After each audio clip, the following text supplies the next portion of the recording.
no ar já. Está no ar. Bom, amigos do Crítica Nacional, boa noite. Nós estamos iniciando aqui uma transmissão diretamente de Brasília. Eu estou aqui em Brasília desde ontem pela manhã. E dessa vez eu estou aqui na satisfação de ter na companhia do jornalista, dos mais experientes jornalistas brasileiros, o Alfredo Bessó.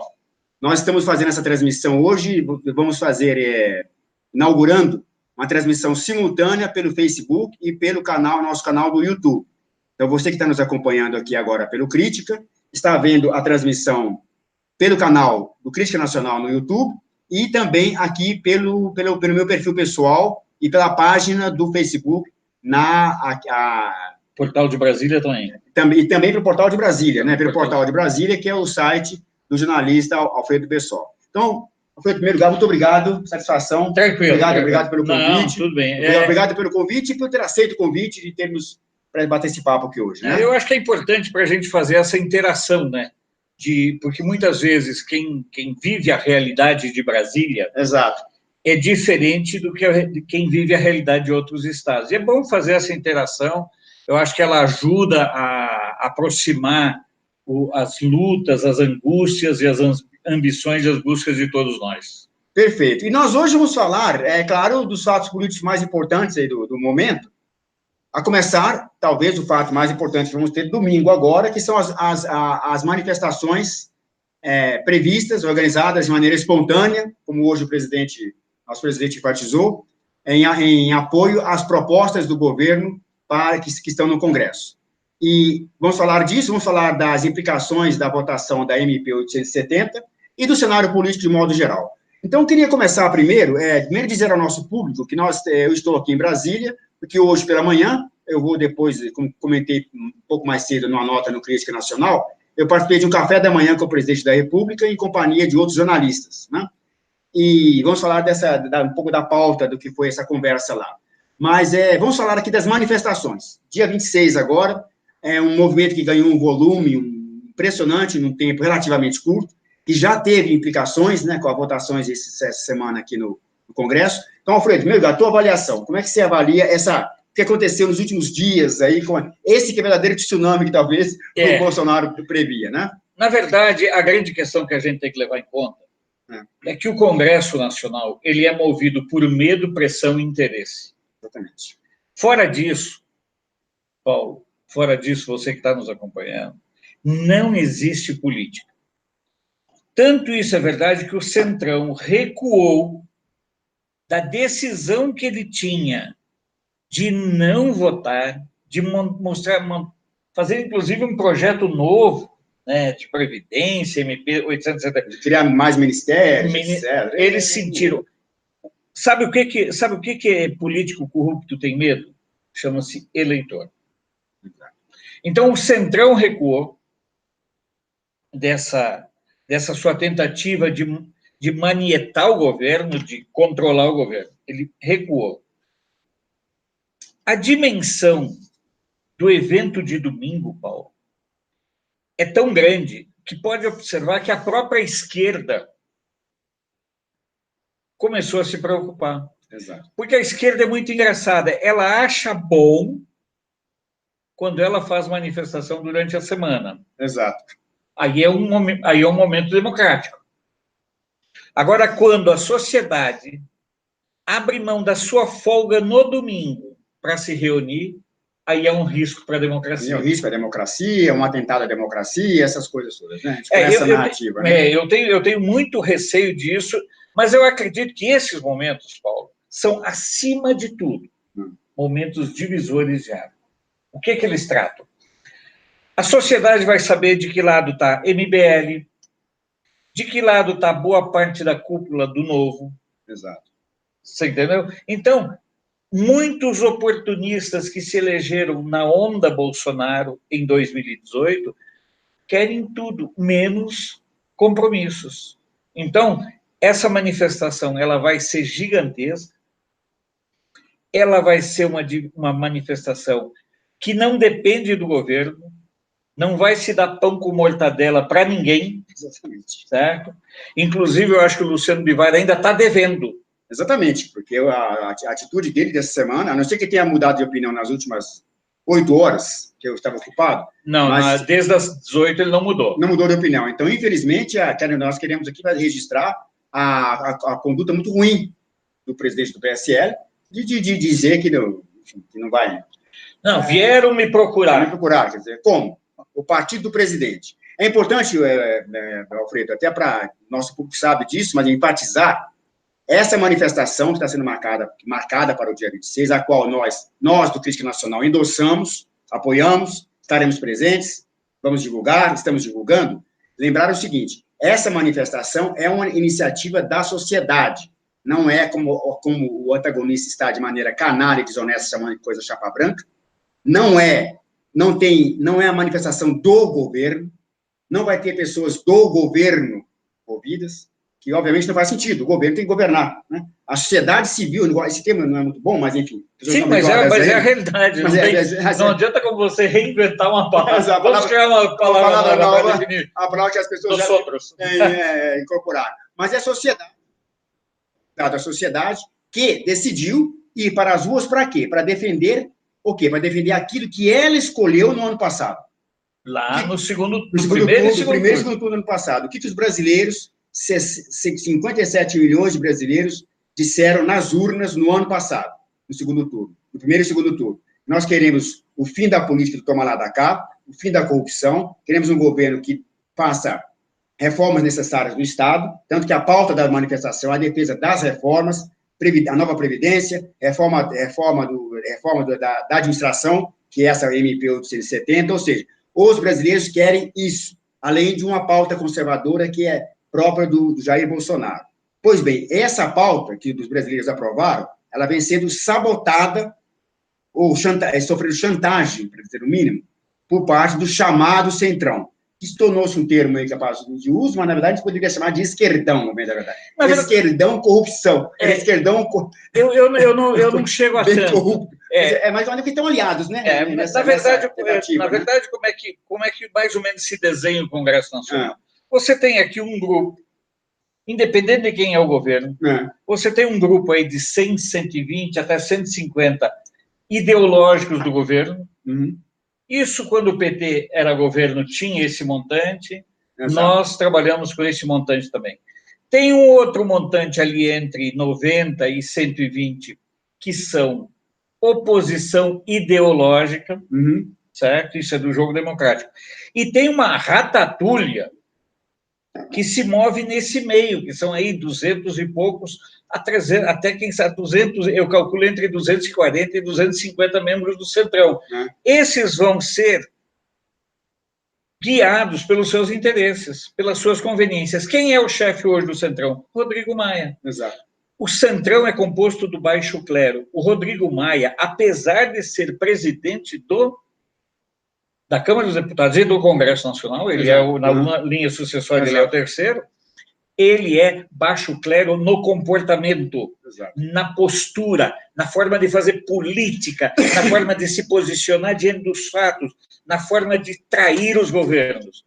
Quando começou isso? Eu acredito que isso começa com o Sarney, lá atrás. E isso é tão grave, Paulo, mas tão grave que o Sarney governou com esse Centrão, o Collor não quis congresso com esse Centrão, dançou. Exatamente. O Itamar voltou com o Centrão, o FHC institucionalizou o Centrão. Isso. E o PT veio e profissionalizou. Isso, remunerando muito bem, né? Com petrolão, com mensalão, etc. Porque assim, eu sempre faço questão de fazer uma divisão entre o PT e você, não sei se você concorda. Sim, por favor. O PT até 2005, ele mantinha o esquema da mensalidade para os deputados. Quando começa a AP 470, a ação penal, o mensalão, o que o PT é obrigado a fazer? Ele é obrigado a entregar os ministérios para os partidos. Sabe? E aí entra a bandalheira. O primeiro governo da Dilma foi a continuidade disso, e o segundo foi simplesmente uma luta fratricida entre um segmento do Centrão ligado ao Michel Temer, ao Eliseu Padilha, ligado ao Menino do Rio, e o resto. Então, levar-lhe roldão. Então, a sociedade precisa saber o quanto é perigoso o Centrão. mas o Centrão tem medo de luz. Exato. Ô, Paulo, você quer ver uma coisa? A coisa mais impressionante para mim, dessas 2 últimas semanas, não foi o Grêmio ter perdido mais uma, nem nada, certo? A coisa mais impressionante é que se descobriu do que o Centrão tem medo. Exatamente. Que é a nossa capacidade de pressão. Exatamente. Sabe? E o PT nunca exerceu isso. Não. Nunca exerceu, porque ele, na verdade, preferiu o tempo todo repetir aquela velha prática. Né? Tanto que, isso é um fato importante. É importante aqui, até quero enfatizar o nosso público aqui, o Alfredo Bessol foi um jornalista, como disse, sou jornalista há mais de 44 anos. 44 anos de jornalismo, ou seja, a maior parte do tempo, grande parte do tempo aqui em Brasília, conhece muito bem como funciona, para o bem e para o mal, infelizmente, o esquema político daqui de Brasília. Então, isso que ele está passando aqui, mais do que uma opinião, uma análise, é uma aula de história política, de como, infelizmente, as chamadas instituições funcionam no Brasil. Ou seja, o que ele disse aqui, que eu vou tentar modestamente sintetizar. O que o Bolsonaro está enfrentando hoje no Congresso Nacional é uma herança de um sistema institucionalizado de patrimonialismo, de tomar lá da cá, de corrupção, que foi institucionalizado pela Nova República, fundamentalmente. Fundamentalmente. A partir do Sarney, o Sarney deu o start, Collor quis cair fora, não deu certo. O que Fernando Henrique Cardoso fez? Ele criou aquilo com um nome até muito elegante, né? Qual o nome que ele deu? Presidencialismo de coalizão. Mas, na verdade... Coalizão, alguma coisa assim, um nome bem elegante, né? Nada mais é o que é. É o presidencialismo do tomar lá da cá com carimbo, né? Carimbado. Mas, na verdade, quem faz a transição mais foi o Itamar. Exatamente. Eu trabalhava na época no Senado e era muito interessante que o Itamar era uma figuraça. Uma das figuras humanas mais fantásticas. Exato. Chamava-se Itamar Franco.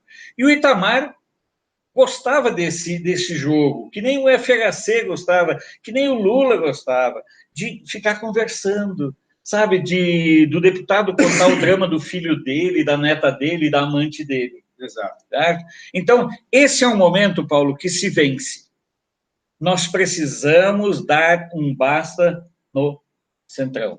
Monteiro Lobato, lá atrás, disse uma frase: ou o Brasil acaba com a saúva, ou a saúva acaba com o Brasil. Então, ou os brasileiros, de todos os partidos, sérios, porque não existe gente séria só do nosso lado, não. Exato, é verdade. Existe gente séria do outro lado. E gente muito séria, e muito respeitada, e muito qualificada. Geralmente, quem se pontifica são os estereótipos lá, certo? Não vou nem falar o nome aqui, mas tem pessoas qualificadas do lado de lá, como tem do nosso lado, como do nosso lado também tem umas tranqueiras. Principalmente alguns farofeiros que gostam de passear lá para o outro lado do mundo, né? Assim, passear é bom, né? Eu faço uma revista de turismo, não sei o quanto é bom passear. Então, nós descobrimos, olha só, em 5 meses de mandato do Bolsonaro, nós descobrimos que o Centrão tem um ponto fraco. Um ponto fraco do qual ele nunca foi enfrentado. Isso é muito importante entender na história recente do Brasil. Quais foram os grandes momentos, digamos, da história recente do Brasil? Claro que o Alfredo pode até me corrigir, complementar e me corrigir pela sua maior experiência. De momentos de grande mobilização. Se você tira, obviamente, as diretas, que foi outra situação, outro contexto, um movimento de esquerda, mas não vem ao caso aqui, mas enfim, mas de qualquer maneira, num dado momento, todas as mobilizações que houve nesse período, inclusive a do impeachment, elas não miraram nesse estamento burocrático. Não. O impeachment, o professor Lau dizia muito aquilo, no Olavo de Carvalho. O impeachment, ele pegou uma figura simbólica, ainda com poder, mas é simbólica, deixa de ser, que é a Dilma, então, ela foi o Dilma. E estava correto, tinha que fazer isso, fora a Dilma.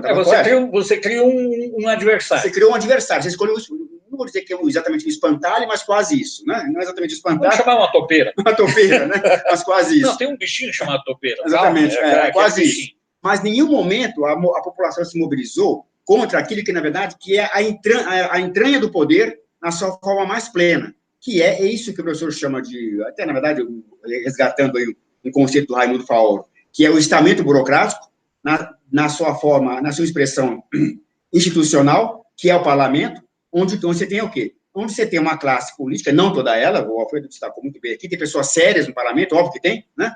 Mas uma parte expressiva dela acostumou-se a uma prática política do patrimonialismo, da fisiologia, da corrupção, do tomar lá da cá.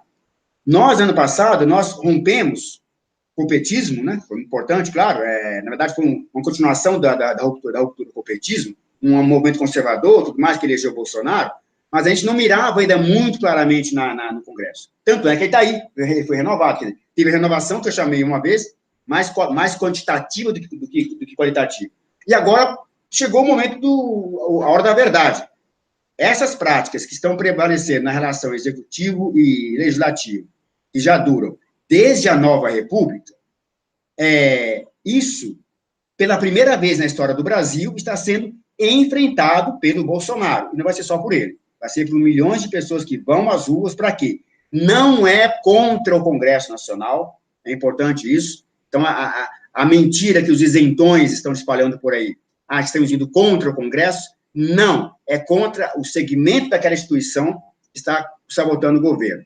É isso que é importante ter claro, porque ele está sendo colocado em questão pela primeira vez. Então, sem dúvida alguma, esse dia 26, a coisa realmente foi espontânea, adquiriu volume, a gente vê isso pela imprensa, né? O esforço da imprensa em tentar desqualificar nessas manifestações, né? Até aquela bobagem, Bolsonaro desistiu de ir, né? Nós escrevemos num texto essa semana. Óbvio que ele não desistiu porque ele nunca disse que iria, não, que nem teria por que ir, por várias razões, até de segurança, inclusive. Então, todo o esforço de tentativa de desqualificar é sinal de que estão percebendo o momentum disso, o drive disso, né? E essa semana, agora, as votações que o Alfredo vai comentar aqui, já foram um termômetro, né? Eu continuo acreditando em duas questões muito claras. Essa situação de dizer, quando falam para mim que tem renovação no Congresso Nacional, eu não vou usar a expressão que os argentinos usam, porque ela é muito gostosa para ser falada ao pé do ouvido das pessoas, não assim. Mas basicamente é o seguinte: a pessoa chega aqui para deputado federal, com raríssimas exceções. A pessoa chega aqui para senador, com raríssimas exceções, depois de já ter feito doutorado, mestrado, pós-doutorado em Harvard, com diploma falso e tudo mais, em câmaras de vereadores, assembleias legislativas, prefeituras, governos dos estados. Pode ver que o Congresso Nacional, quando tem a renovação, é gente que já vem com uma estrada de corrupção. E eu queria destacar aqui uma questão, Paulo, e que às vezes passa desapercebida na nossa luta, por exemplo, contra a forma como o STF é. O STF é uma casa extremamente corporativa e bancada, e digamos assim, dividida por bancas. Então, pode ver que geralmente tem um ministro de Minas, tem um ministro de um escritório lá de São Paulo, sai um ministro ligado aqui, sempre, geralmente tinha um ministro lá do Rio Grande do Sul, exato. Era o Nelson Jobim, depois entrou não sei quem. Então, só chama de bancas de advogados, escritórios de advocacia, para quem está familiarizado com o termo. Então, é esse o sentido. E também, outra vez, o Lula, via Márcio Tomás Bastos, que foi o ministro da Justiça dele, né, não conseguiu quebrar com essa estrutura. Exato. E o medo deles é que, com a chegada do Bolsonaro, com o direito de indicar ministros, ele quebre esse condomínio de bancas. Exatamente, essa divisão de poder. Paulo, antes da gente continuar, eu quero aqui mandar, as pessoas mandaram, a Carlinha Vale, do Movimento Liberta Brasil. Carlinha Vale, grande amiga minha. Ela estava, inclusive, esperando sua ligação. Pois está aqui em Brasília, mas nós tivemos, como sempre, uma agenda apertada aqui, mas um abraço a Carla, muito obrigado. Tá. A Carla não quer que eu mande um abraço para ela, tudo bem, né? Yara Maia, de São Paulo. Perfeito. A Bianca Steindorf, lá de Livramento, no Rio Grande do Sul. Muito bom. O Douglas, lá de Uruguaiana, a Daniela, de Curitiba, o pessoal de Floripa, quer dizer, são pessoas que vão acompanhando a gente e que ficam acompanhando por conta dessa distância que muitas vezes se tem. Antes de nós entrarmos propriamente na questão das votações dessa semana, na 870, e esse jogo de vai e vem, e o que revelam os votos, nós temos que ter em conta um fato muito simples. Quem votou pela retirada do COAF do Sérgio Moro? Exatamente. Aqui em Brasília, Flávia Arruda, esposa de quem? O famoso Arruda, o primeiro nome, mas chama, poxa, o nome. José Roberto Arruda. José Roberto Arruda, ex-senador, que foi caçado, foi preso, sabe? Foi líder do governo Fernando Henrique Cardoso. Ex-vice dos sonhos do José Serra. Exato. Certo? Nós temos aí Érica Cocai, do PT, há pouco tempo prosseguiu o inquérito dela por causa de surrupiar parte do salário de uma assessora. De uma assessora. Exato. Então, são pessoas todas totalmente implicadas. Exato. Porque quem não tem medo, não tem problema, deixa tocar. A votação do 870, ela revelou duas coisas, na minha opinião. Primeiro, o governo continua com problemas de articulação, certo? Não costumo falar em nomes, né? Mas o governo precisa repensar sua articulação com o Congresso. Exato. Quem encontrar é difícil, porque nós estamos numa situação em que o próprio parlamento quer controlar o executivo. Porque a nossa Constituição ela é parlamentarista na sua estrutura. Ela não é. Mas você precisa lembrar disso. O presidente tem muito poucos poderes, a rigor, para o sistema presidencialista. Presidencialista, mas é presidencialismo parlamentarista, porque, na verdade, foi esse arranjo, na verdade, que a Constituição criou. É importante ter, só um parênteses, destacar isso. Uma coisa é o regime parlamentarista, que é aquilo que a população prefere ter, etc., alguns países, e que, evidentemente, quem governa é o parlamento. Por exemplo, os ministros, eles prestam conta ao parlamento, não ao primeiro-ministro. O primeiro-ministro, ele é o coordenador da equipe, né? Mas você vê uma coisa, isso é importante, só deixa eu te... Olha só como o parlamentarismo está enfrentando problemas em Portugal, agora na Espanha, na Inglaterra e na Itália. Por quê? Porque o parlamentarismo, a exemplo do presidencialismo, ele funciona basicamente com dois partidos. Portugal teve uma eleição e o partido que não venceu as eleições, do Partido Socialista, conseguiu montar um governo, e que o partido que venceu as eleições não conseguiu montar. A Espanha enfrenta o mesmo problema. Certo? A Itália teve que compor a liga com 5 estrelas, que é mais ou menos que nem misturar óleo de cozinha com óleo de caminhão. Exato. Os dois são óleo, mas o gosto deve ficar uma delícia para fazer um bife. Né? Então, isso que nós temos hoje aqui é um parlamento que se acostumou a ser poder sem o ônus de ser poder. Exatamente, esse é mais importante, sem o ônus de ser poder. Nós vimos isso agora, por exemplo, na tentativa que eles queriam, que recuaram, né, de modificar a MP 870, do presidente Bolsonaro, que, vamos lembrar, a medida provisória 870, que chamada reforma administrativa, mas que, na verdade, é uma reorganização do poder executivo, tão somente. Reduzir os ministérios, aqui, na origem, transferiu órgãos, como, por exemplo, o COAF para o Ministério da Justiça, transferiu a FUNAI para o Ministério dos Direitos Humanos, da senhora Damares, enfim. E qual foi a intenção do parlamento ao lidar com essa MP? Nós tratamos até disso no hangout anterior, com 2 advogados, nós analisamos as possíveis implicações, caso o Congresso conseguisse reverter integralmente. Ou seja, criar novos ministérios, criando uma estrutura de custos, de gastos públicos muito mais elevados, e, ao mesmo tempo, impedir o governo de obter a suplementação de verbas que foi solicitada pelo ministro Guedes, dando ao Bolsonaro uma situação de uma camisa de força, em que se ele gastasse alguma coisa, estaria, em tese, incorrendo em crime de responsabilidade por estar estourando o teto de gastos. E se não gastasse, estaria deixando de cumprir a lei, que também é um crime de responsabilidade. Então, foi essa situação que nós vimos desenhada na semana passada.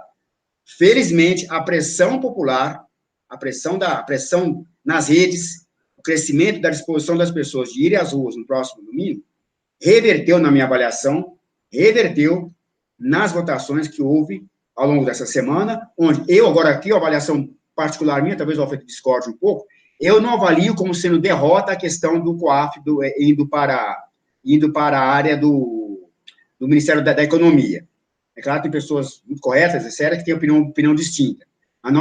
Eu expressei essa opinião já no artigo do Crítica Nacional, há cerca de 3 semanas, mais ou menos, onde nós analisamos quais seriam as reais implicações disso.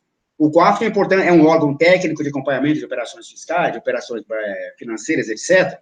Pois bem, quando o Moro aceitou o convite do presidente Bolsonaro para assumir o cargo de ministro da Justiça, ele pleiteou, acho que um pleito legítimo, questionável, foi o único pleito, segundo o próprio descrito, que o COAF, pela sua importância como ferramenta de combate aos crimes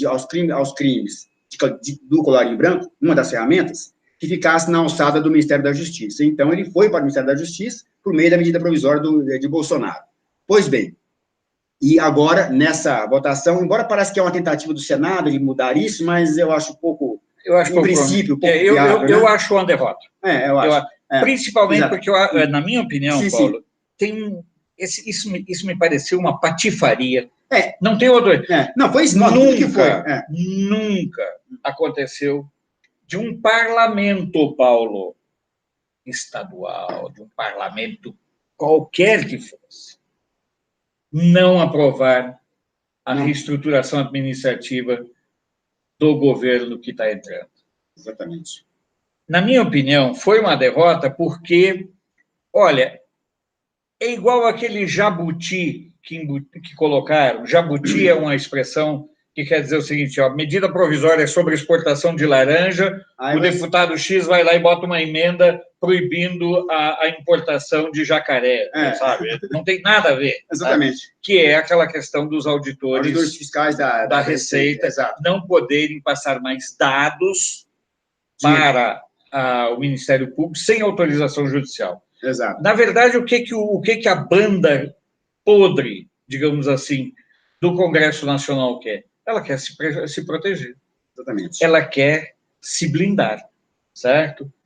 Paulo, nós já estamos chegando a quase meia hora, Isso. certo? E você teve hoje de manhã no café da manhã com o presidente. Exatamente. Tá? Como é que foi lá? Como é que foi a vivência lá? Exato. Apenas a complementar aqui. Acho que deu uma... Isso é essas propagandas do Google. Que estão atrapalhando aqui. Mas, enfim. Mas apenas complementar aqui, cara, acho que a avaliação feita pelo Bessoff. Olha, alguém perguntou aqui o nome, nosso público, jornalista Alfredo Bessoff. Né? Bem fácil, é B-E-S-S-O-W. Mas a pronuncia-se O-F, né? F no final. Mas, enfim, jornalista, então, Alfredo Bessoff, que depois vamos dar aqui os dados corretos, tem uma página, tem um site chamado The Brasília, produz regularmente, muito conhecido nos grupos de WhatsApp, os áudios que ele produz, áudios diários, né? Isso. Praticamente diários, muito bons, por sinal. E agora a gente começou com o canal de Brasília. E agora o canal de Brasília também, que é daqui, de Brasília, que nós estamos, trazendo o noticiário político. Mas, enfim. Mas, levando em conta essa opinião, claro, do nosso convidado aqui, eu só apenas pontuar que eu avalio que sim, que teve tudo isso sim. É uma afronta, uma medida feita pelo governo para reorganizar o poder executivo, né? Foi uma coisa praticamente de natureza administrativa. E o poder legislativo querer interferir nisso como uma forma digamos assim, de mitigar, uma forma de instigar a ação do governo. Isso realmente, nesse sentido, sim, eu concordo.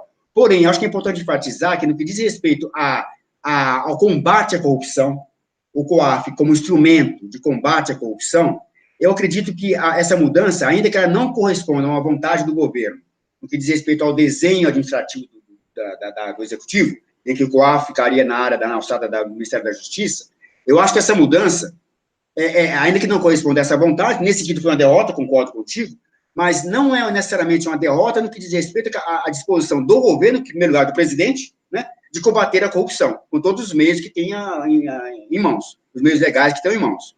E, obviamente, o combate à corrupção e a todas as práticas que a gente condena na vida política, ela é um compromisso do presidente e, por extensão, ela tem que ser um compromisso, por extensão, né, de obrigação até, dos seus auxiliares de primeiro escalão, que são os ministros.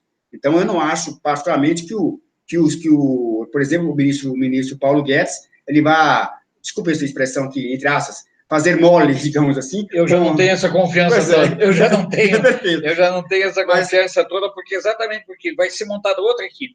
Exato. A intenção de manter-se a mesma equipe, aí vamos ver qual vai ser o desdobramento. Se mantiver a mesma equipe, mantiver um canal de interlocução que tem que existir entre o Ministério da Economia e a Justiça, eu creio que essa mudança ela não vai ter, que era a preocupação dos ativistas, dos apoiadores, não vai ter uma implicação negativa, não vai ter uma implicação negativa muito grande no que diz respeito à disposição desse governo de combater a corrupção, porque essa disposição da parte melhor do chefe do país e da equipe que é a presidente da República. Mas assim, eu vejo a coisa muito do ponto de vista da representatividade. Exato, nesse sentido, sim. Sérgio Moro impõe um nível de inegável. Temor na cambada. Inegável. Nos batedores de carteira. Exato. Já o Paulo Guedes, assim, bom, vamos lá, vamos tocar em frente, senão a gente... Perfeito, daqui a pouco, estamos com um público muito bom aqui, mas daqui a pouco vamos seguir para o encerramento, para não abusar da boa vontade das pessoas. Aqui. Bom, vamos lá. Qual a tua avaliação do café da manhã? Exato. Informando também nosso público aqui, o presidente tem feito, na verdade, a sua área da assessoria de imprensa, etc., tem organizado regularmente, acho que já foram agora o quinto, que eles organizam o chamado Café da Manhã com o Presidente, onde são convidados alguns jornalistas de todos os veículos de comunicação, e também, é claro, nós, do Crítica Nacional, já estivemos 2 vezes, a primeira vez há cerca de 2 meses, mais ou menos, e estivemos hoje, né? O que há de interessante nesses eventos? O que há de interessante é que o presidente, esses eventos, eles não são gravados, por isso que não tem filmagem, não tem áudio, não tem nada, não tem vídeo, porque é uma norma de segurança, você entra lá, tem que passar por uma revista eletrônica, deixa o celular lá com segurança, etc, etc. Então, só feito o registro manual, à mão, né, no papel, por parte da fala do presidente. É o que, na linguagem jornalística, a gente chama de briefing, né, na verdade. Faz um briefing geral. É um briefing, de modo geral. Mas, enfim, então, dura meia hora, mais ou menos, uma coisa assim. Dizem que o café, eu não fui, eu já fui chamado 2 vezes, as 2 eu estava viajando, o que eles dizem que, olha, cafezinho é fraco e ruim, né? O café é bem fraquinho. É bom passar na tia ali primeiro, comer um pão de queijo. Café de mineiro, eu acho que o café é bem fraquinho. Mas assim, Paulo, eu considero essa uma medida extremamente importante. Exato. Sabe? Agora, na minha opinião, ainda é preciso avançar. É isso que eu ia dizer. Eu acho que tem um lado importante. Claro, primeiro, a iniciativa do governo se prestigia no esforço de interação aí de comunicação, porém, eu acho que nós devemos ter, digamos, de fazer alguns questionamentos. Eu até convido o nosso público a isso, a fazer um questionamento. Não é questionamento, fazer uma reflexão, né? É papel nosso aqui.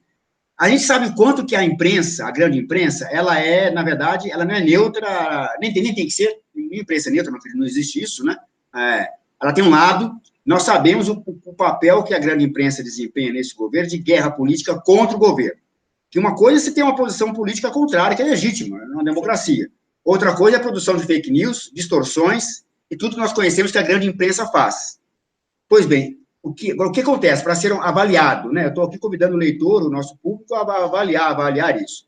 Em que medida eventos como esse, que demonstram um esforço, a preocupação, a boa vontade do governo, em interagir de maneira aberta, quem conhece o Bolsonaro sabe, ele sentado conversando com a imprensa, é como, pode usar até à vontade que a expressão, é como um amigo sentando na mesa de bar tomando cerveja, ele procura ser o mais franco, mais aberto, é da sua índole, né? Bolsonaro não é um cara que dissimula, ele não é alguém que tem papa na língua, ele diz claramente as coisas, e diz de modo aberto, se sim vai ser assim, isso que não vai ser assim, isso aqui eu não sei, de uma clareza, de uma transparência ímpar.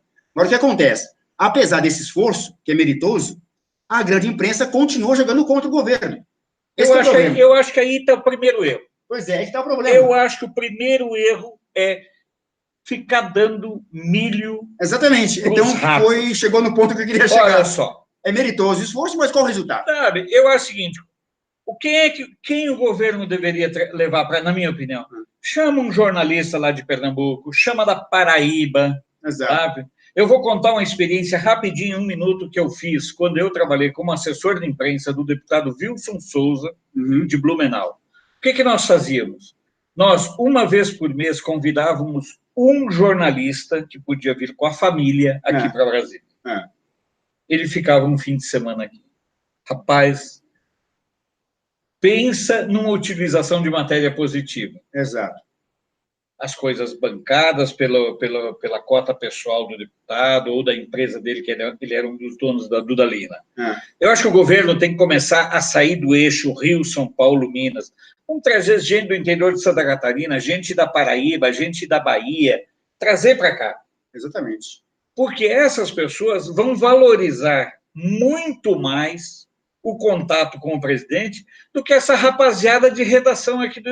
Porque o problema é esse. Até depois do evento lá, eu comentei, claro, em off com algumas pessoas, tinha também jornalistas lá que, independentes, se chamar assim, né, gente, crítica, estava lá o Terça Livre, o Alan dos Santos, estava lá o Senso em Comum, enfim, tinha lá 4 veículos conservadores, né, na verdade, um total de 20 e poucos jornalistas. O que acontece?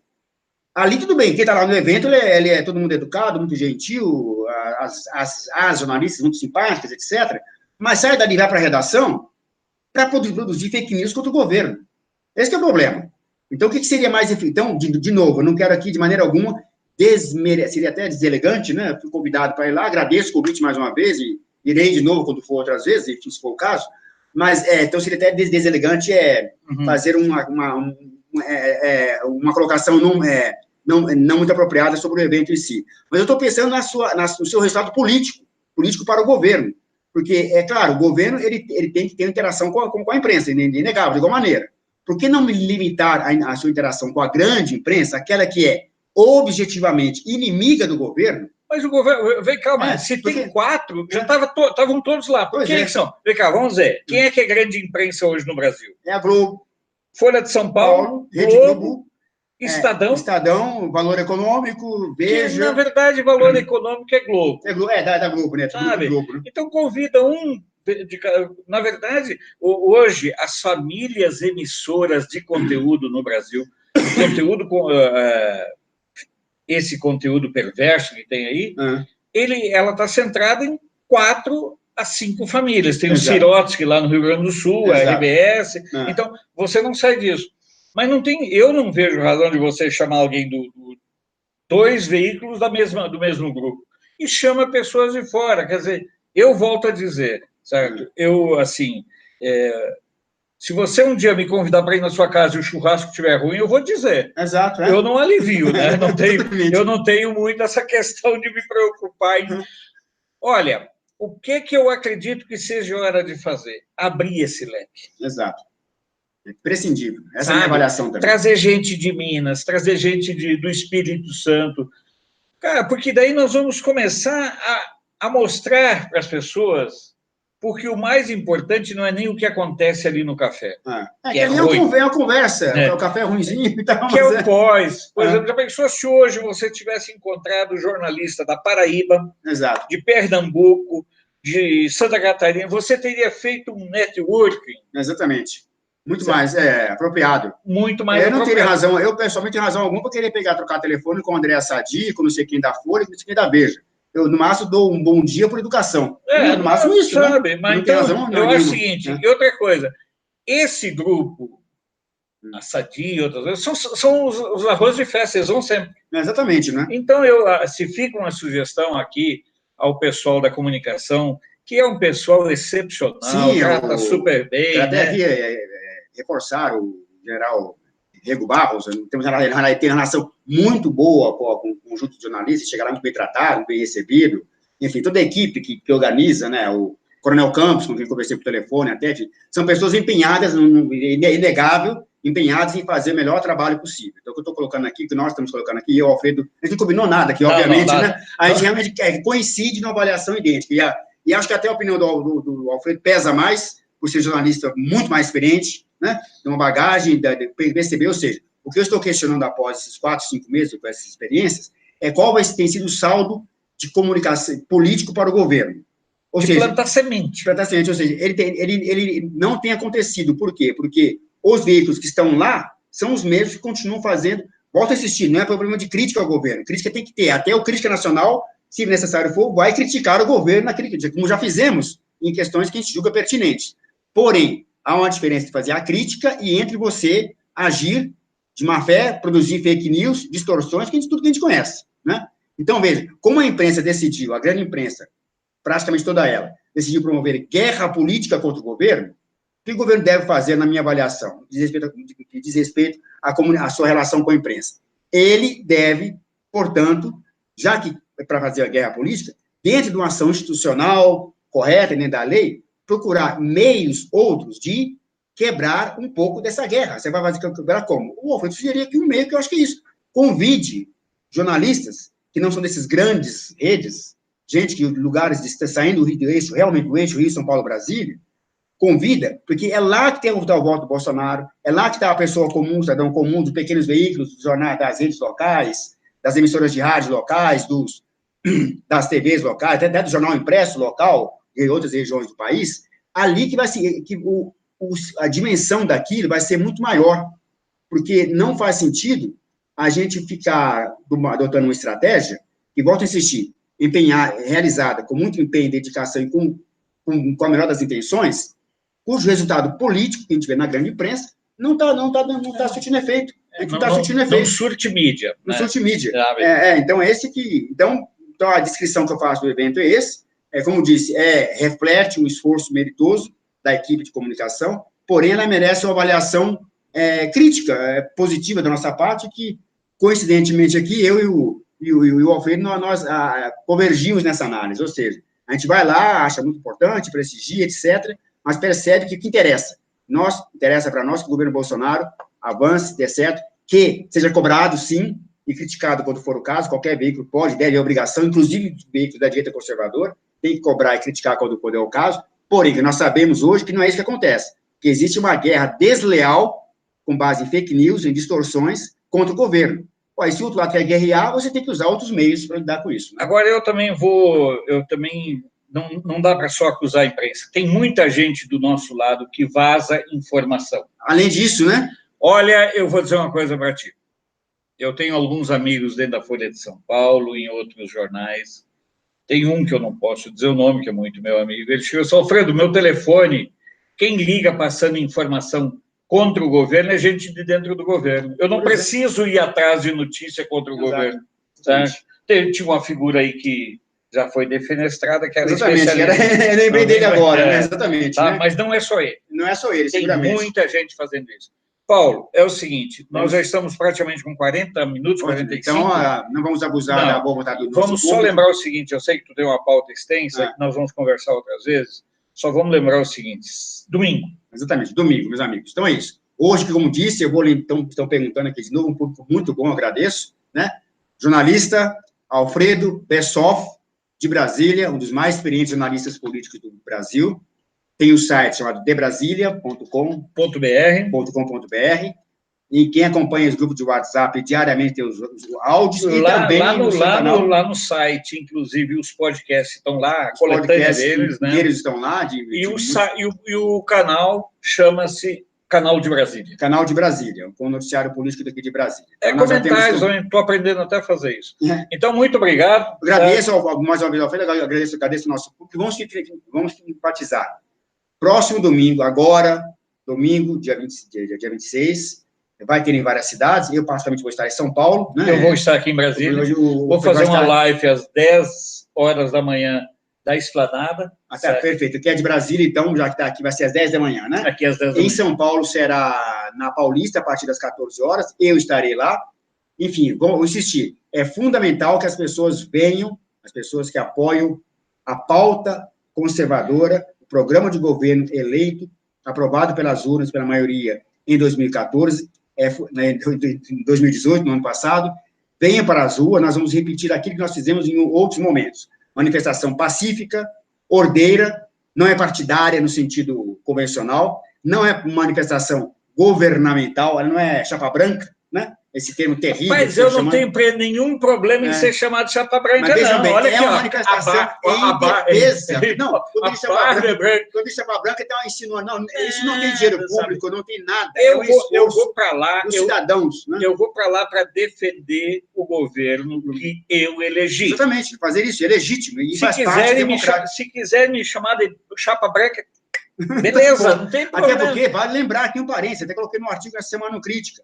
Nos Estados Unidos, Donald Trump, toda semana, cada 15 dias, que ele, qual a agenda dele, ir para algum estado americano em gigantescos, ele vai, inclusive. Estou dizendo que o Bolsonaro tem que ir, né? Não estou dizendo isso. Estou dando um exemplo. Ninguém vai dizer lá que a democracia americana está em risco por causa disso, né? Não. Toda semana, a cada 15 dias, tem os chamados rallies, que eles chamam, que são comícios, né?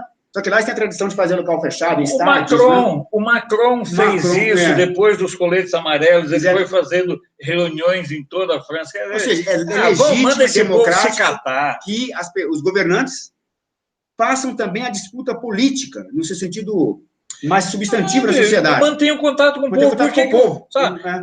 Vamos lá, você não precisa ir para um estado para inaugurar obras.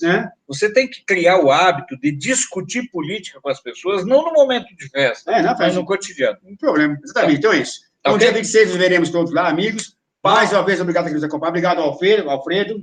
Vamos jantar agora, né? Vamos jantar agora, vamos jantar. E amanhã eu volto para São Paulo. Muito obrigado a todos, a vocês. Então, por esses dias, a gente volta. Amanhã, com certeza, mais uma transmissão para enfatizar e reforçar a convocação para a manifestação do dia 26. Então é isso, amigos. Muito obrigado. Boa noite e até a próxima.